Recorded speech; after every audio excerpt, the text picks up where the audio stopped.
Do you ever catch yourself thinking, I'm not smart enough, I'll never reach my goals, or they must hate me? I want you to stop right there before you start getting pulled into this kind of thinking. Now, I get that when we have these kinds of thoughts, they really feel true in the moment. But getting pulled into reacting to these thoughts and thinking in response to these thoughts is a trap. Therapists actually have a term for this. These are commonly referred to as thinking traps because they basically trap you and they twist your sense of reality and negatively impact your sense of confidence and increase your anxiety, your depression, and also your self-doubt. So a thinking trap is just an unproductive way of thinking where you end up getting stuck up in your mind rather than engaging and active with the things that are meaningful for you in your life. There's a long list of different thinking traps that they've categorized, and you can look that up online if you're curious. But three of the most common ones are all or nothing thinking, which sounds like if I don't get an A, I'm a total failure. Another one is mind reading, which sounds like they didn't text me back, so they must hate me. Maybe that sounds familiar. And a third one is catastrophizing. And that sounds like if this doesn't go my way, then everything is ruined. So we all kind of think this way from time to time, and that's not a problem.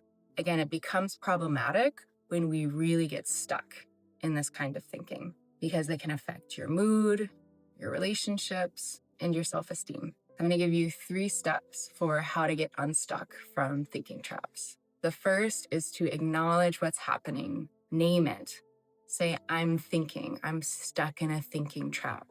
You might even say it out loud, which is kind of silly, but it's actually really helpful because naming it and naming it out loud can help to reduce its power and remind you that this is thinking. It's not something that's actually happening in the world around you right now. It's just something that maybe you're afraid of is going to happen. The next step is to acknowledge and validate what you're feeling. So when we're vulnerable to getting stuck in thinking traps like this, usually it's in reaction to, or the thinking is some way that's helping us manage a certain feeling or emotion. So when you catch yourself in a thinking trap, ask yourself, what am I feeling right now? And then see if you can validate that. And that might sound like, wow, I'm really stressed. And it makes sense that I'm stressed given that I have a lot going on right now.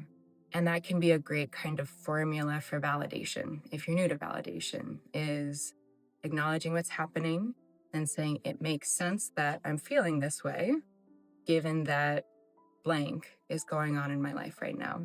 Now, step 3 is going to be re-engaging in your life, out of your mind and back into your life.